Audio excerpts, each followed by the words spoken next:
Atzīmējot 1991. gada barikāžu aizstāvju atceres dienu, Daugavpilī šonedēļ norisinājās vairāki šim vēsturiskajam notikumam veltīti pasākumi.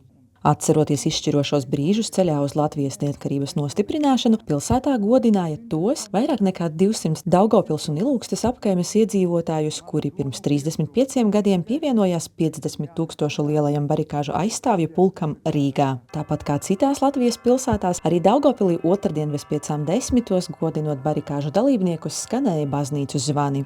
Atmodas vēsmas Daugavpilī savulaik bija cieši saistītas ar laukumu pie Daugavpils universitātes. Šī vieta ir simboliska. Jau 1989. gada 11. februārī šeit, pie toreizējā pedagoģiskā institūta notika mītiņš, kura laikā tika pacelts Latvijas valsts karogs. Arī šo otrdien, 20. janvārī, te tika iedegts barikāžu atceres ugunskurs un skanēja uzrunas. Šīs vietas vēsturisko nozīmi pēc pasākuma uzsvēra arī Rotko muzeja vēstures un pētniecības departamenta galvenā speciāliste Ineta Janovska. Bet 1991. gada 19. janvārī šajā vietā pie universitātes notika mītiņš ar devīzi Vienoti Latvijai un Baltijai, kā atbalsts tiem barikāžu dalībniekiem, kas tajās dienās sargāja Rīgu. Otrdienas vakarā Vienības nama koncertzāles balkonā norisinājās tematisks pasākums barikāžu notikumi, atmiņas stāsti, dzeja, mūzika. Pasākumā ar savām pārdomām dalījās vēsturnieks Henriks Soms, uzstājās muzikālais viesis Andris Baltacis, bet klātesošie varēja ieklausīties pašu barikāžu dalībnieku stāstos.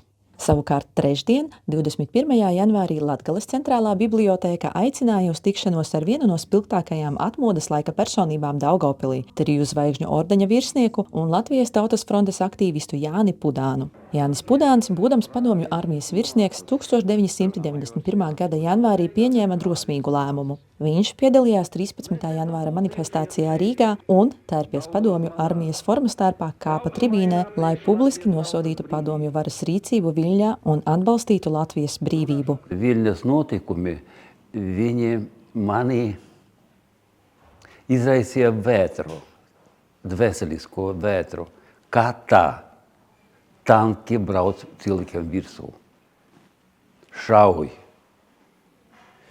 Tā kā tas lēmums bija pieņems vienā dienā, paskatījāmies nākošā dienā, tātad no rīta mēs jau braucam 14. datumā, 2 Krasnulā bija manifestācija. Pēc vēsturiskās uzrunas mītiņā sekoja arī tūlītēja rīcība. Bet mēs nolēmām, ka tā. Un tātad, kad visi nolēmām, ka tagad vajag pabraukt uz mājām, pārģērbties un brauksim uz barikādēm. Un nākošā dienā mēs jau bijām Zaķisalā. Par saviem nopelniem un nesautīgo dalību barikādēs Jānis Pudāns 2021. gadā tika apbalvots ar 3 zvaigžņu ordeni. Godinot tā laika varoņus, atmiņas par barikāžu notikumiem Daugavpilī tiek uzturētas dzīves ne tikai caur personību stāstiem, bet arī vizuālām liecībām pilsētvidē. Vēl līdz 12. februārim Vienības nama skatlogos no Ģimnāzijas ielas puses ir skatāma fotomateriālu izstāde 1991. gada barikādes 13. janvāris, 26. janvāris. Sižetu sagatavoja Daugavpils valsts pilsētas pašvaldības sabiedrisko attiecību nodaļa.